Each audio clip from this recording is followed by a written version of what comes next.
Hey guys, welcome back to the channel. Today we're going to talk about the big mistakes that all us fishermen make, and some of us continue to make even though we know they're mistakes.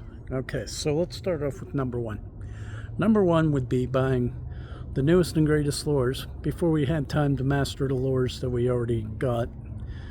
I'm guilty of this. They come out with a new lure and I'm like, oh, I gotta try it, and a lot of times I get so many lures that I don't have time to try the ones I bought before I bought these ones, so some get put in the back burner and sometimes they even get forgotten and I never get around to using them. So we're spending a little extra money where we could be saving some money.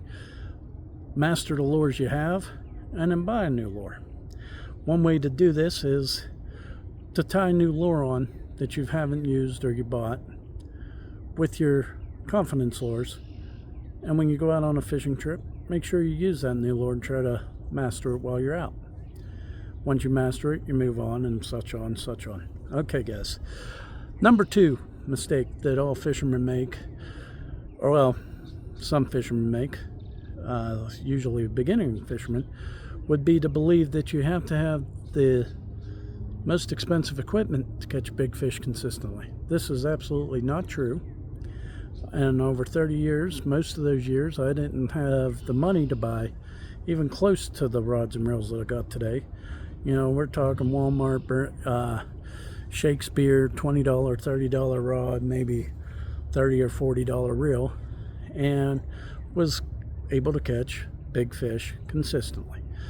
The key here is, guys, is to understand the action of the rod and have the right size reel for the technique that you want to do, and don't oversize your line. Don't overthink it. Okay, this will help you become more, you don't have to have a $500 rod with a $500 reel to catch big fish. Now, yes, they definitely have their benefits, but if it's not in your budget, you do not need it to catch big fish. You just have to play fish out and take your time with them. Okay, number three, guys. This one I'm very guilty of, is being a creature of habit. What do I mean by that? Well, you have your confidence lures, and this goes back to mistake number one, and you never, regardless, you're always with them confidence lures. You never give you never give something else a chance. And this costs you in fish bites and potentially even big fish. If you're not open-minded to try different techniques or different size lures, then you're missing out, and you'll never know because you never tried it. So don't be a creature of habit, folks. Okay, mistake number four. Mistake number four is one that a lot of guys make, veterans and beginners, and that is not understanding the conditions of the water that they are going to fish, not planning their trip accordingly. What do I mean by this? Well, first off, if you got wind, you want to know where the wind-blown banks are, because a lot of times on your lake, if you fish the wind-blown banks, that typically stirs up the microorganisms, which will bring the bait fish in, and with the bait fish brings the other fish in, the predator fish, your bass, your pike, your muskie, so forth, crappies, so forth and so forth. So you want to know where that is. You want to know, is it cloudy where you're going to fish, or is it clear skies? Because all this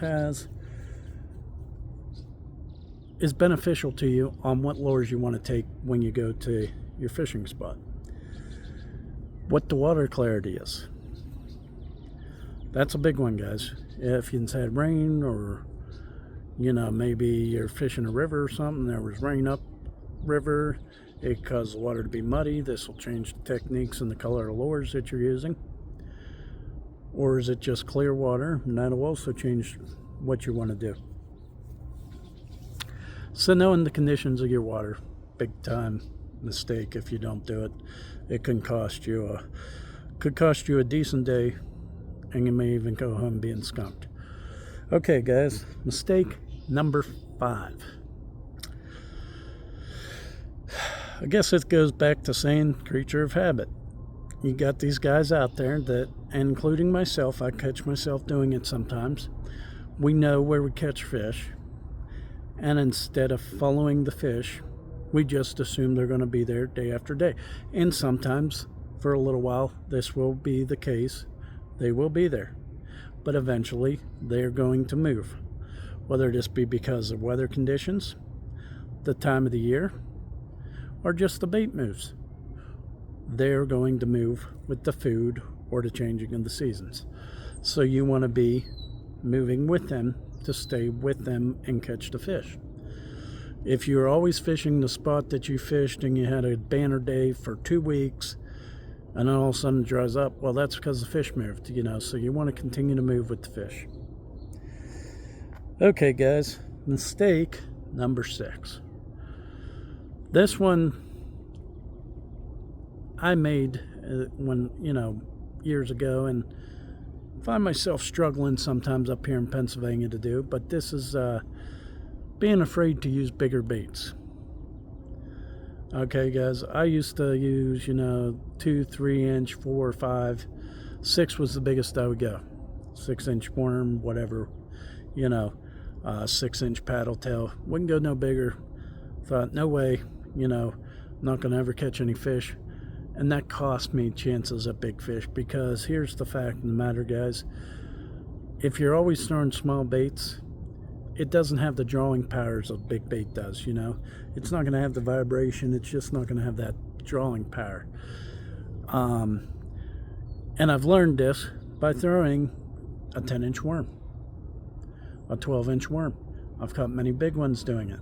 In places where, 20 years ago, you would not have told me that would have worked, because I was convinced that, that was just too big for the fish around there, and that was a mistake.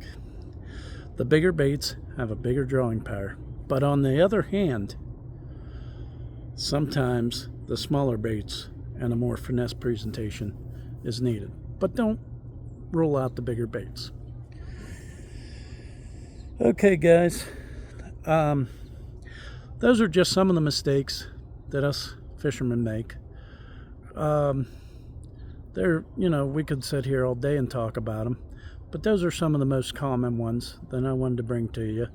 If you're a new fisherman, it's good to learn these and avoid them if you can. Don't let your mind tell you differently, because, a lot of these are just that. The fishing world is full of full of choices, and they're there to make money, so they're constantly going to have new lures, and they're constantly going to have these cool looking colors. Master the lures, stay with basic lures and master them, and then move on.